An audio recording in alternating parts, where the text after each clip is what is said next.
Hello, I'm Vinny, and this is my Pioneer and Superstar presentation. So let's start with the people. So for my Pioneer, I chose Judy Glennie. For my Superstar, I chose Evie Horgan. And for my interviewee, I chose Suzanne De La Cruz, which is my mom. So Judy Glennie is an Olympic weightlifter, and she was the first ever national champion. Evie Horgan is a powerlifter, and she's a recent world champion, but she came from a non-athletic, non-competing background. And then Suzanne De La Cruz, she competed in track during high school and earlier in life, and now she just remains active, but she stopped competing during college. So to start to compare their experiences, I feel the need to compare the sports of Olympic weightlifting, powerlifting, and track and field. So for weightlifting versus powerlifting, most people are they're the same thing. There's not much difference, but they're completely different. So Olympic weightlifting is clean and jerk and snatch. Versus powerlifting is squat, bench, deadlift. There's not very much crossover between the two sports because powerlifting is a lot smaller. Most people don't really care about it. Weightlifting is competing at the Olympic level, so it's been offered in the Olympics for a while for men. There's powerlifting still not in the Olympics. But powerlifting was the first sport to be offered to women before Olympic weightlifting. I think that's because men care about powerlifting. There's a lot of fun. Men care about Olympic weightlifting. There's a lot more funding towards Olympic weightlifting. It's taken a lot more seriously. There's powerlifting, just no one cares about. If you're a world champion powerlifter, people don't even really care. So also for weightlifting, there's only one division. So you're competing in that division no matter what. Powerlifting, there's USAPL, IPF, APA, IPA, bunch of different divisions. So no matter what, so there's more opportunities for women to compete because different leagues want to compete against each other. Then for track and field, that's a very organized sport. Everyone respects it. Way more respected in both of these sports. Everyone considers it a sport. People still don't really consider powerlifting a sport. It's completely different realm. So now to compare strength sports versus track. Track's just way more opportunities, way more events. For strength sports, you compete in the 2 lifts or 3 lifts no matter what. Versus track, you compete in one event of all the different events. So there's way more opportunities for women or even men to compete in track. So for Suzanne De La Cruz, she was competing during high school, but then during college, she stopped competing but remained active. She used to go for walks and hikes and joined a running club during college. Then when she had kids, which one of them was me, she kind of became inactive for a little period of her life because she didn't have the time.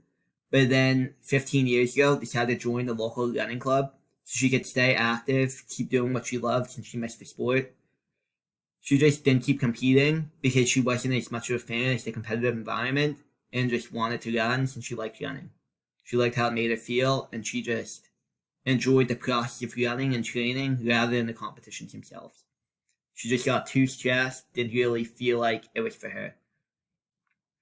So let me go to my sources next. So the first source I find important is Women in the Olympic Movement. This shows track and field, Olympic weightlifting, and powerlifting in the Olympics. So track and field, which is also called athletics, was in 1928. Been there for a while. Everyone finds out it to be honestly one of the most important Olympic sports. So women being added to that was huge. Next was Olympic weightlifting. It's a kind of newer sport, so that was added to the Olympics in 2000. And then powerlifting, there's not really an opportunity for men or women to compete at a top world level. There's world championships, but there's not an Olympics where they can compete for their country. So no gender has the opportunities in powerlifting like they do in the other 2 sports. Next, it's the Untold History of Women in Strength Sports. This wasn't one of the readings, but it's what I chose as one of my sources. So to start it off, up to 1960. So from 1900 to 1960, all the strength sports were considered one sport. So powerlifting, Olympic weightlifting, bodybuilding, it was all one competition. if you were a bodybuilder, you only cared about physique, you had to compete in every sport. This is for men and women. They were just all together. To add some reference to this, they all kind of started before in like 1900s. It's more of like a circus act / entertainment. So men and women would do it as more of like, they wouldn't be competing. It would more just be like for show until around the 1930s. They're just roughly newer sports. So no one really, so they didn't become like prevalent until roughly the 60s. Then the first sport to have an official competition for women was bodybuilding. They had shows sanctioned in 1977. Look back at it, the first ever like show, which is considered a bodybuilding show, but it consisted of bodybuilding, powerlifting, and weightlifting for women, was in 1901 in Britain. But the first actual exclusive bodybuilding show was in 1977. Then in 1978, there was the first official powerlifting competition, which followed by that, there was a national championship in 1987. And then for Olympic weightlifting, in 1981, that was the first ever national championship, which where Judy Glunny won the championship, which is my pioneer. And then it was added to the Olympics in 2000 for women. And then the other two notable strength sports that weren't in here are World's Strongest Man / Woman, which they had the first official competition in 1977. This is basically just training strength. It's not official lifts. You just show up, do the lifts that they tell you to do. Could be picking up a rock, could be pulling like a car, could be picking up a car, could be throwing like a lawnmower or something. No one really knows what it's going to be, but the first official competition for this was 1977. And then CrossFit, huge. This was huge for the development of women in lifting, especially in Olympic lifting. But Reebok offered the first official CrossFit Games in 2007 for women, and this added a bunch more opportunities for women to compete. So the difference between the sports, powerlifting, squat, bench, deadlift, bodybuilding, you don't do any actual lifts. It's just posing, which now developed into 3 sanctions. For women, there's bikini, wellness, and I forget the name of the other division, but now there's 3 separate subdivisions that are all considered bodybuilding for women, just to show how far it's come. And then there's Olympic weightlifting, which is the big one. People are way more competitive in this sport since they want to make the Olympics, and that's clean and jerk and snatch. And then World's Strongest Woman, I already told you, move like a car or like a bus or like pick up a rock or like do a log press or something. And then CrossFit, it's like running / lifting / swimming. It's like a triathlon and lifting and everything else combined into one. This one's the most, like the least specific of them. It's kind of like a crossover between all of these sports, which is big for all of them. Now the next sport I used is the next source I used is what shall we wear for tennis. So this one wasn't as prevalent for like the pioneer, interviewee, and superstar, but I found it important to talk about. So the main thing that this helped was enable women to compete in bodybuilding. Because if women weren't able to like show their legs or dress in what they want to dress in while playing another sport, why would they be able to go up on stage in a bikini just to compete for bodybuilding?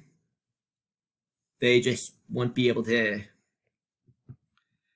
It just wouldn't be socially acceptable for them to do, and it just helped them. I feel like if this article, like the events of this article didn't happen, bodybuilding wouldn't have like beneficial for women for probably 10, 20, who knows how many more years. And then the last source I used, this was actually a podcast. So it's called Unintentionally Becoming a World Champion Powerlifter.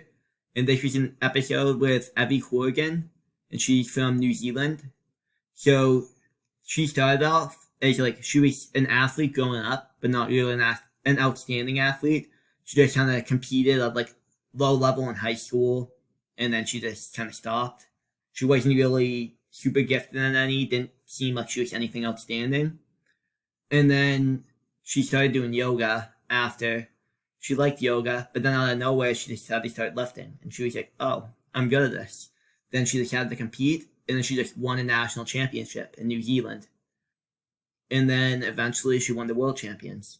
And she wasn't really like pushing for competition. She just kind of won it.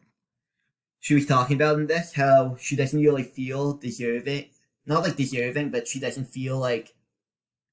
She feels like it was kind of like surreal and like a fluke that she won the world championship and national championship because she wasn't like as serious about powerlifting. And also, especially for the national championship, in New Zealand, it's very small compared to like the US. It's not very organized for powerlifting. Like no one really takes it seriously. It's growing, but it's not big yet. So it's way less competition than there would be in any other country. Well, not any other country, but in the USA.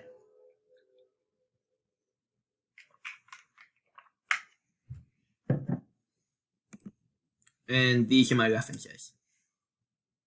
Thank you for listening to my presentation. If you have any questions, comment on the discussion, and I'll clarify for you. Thank you.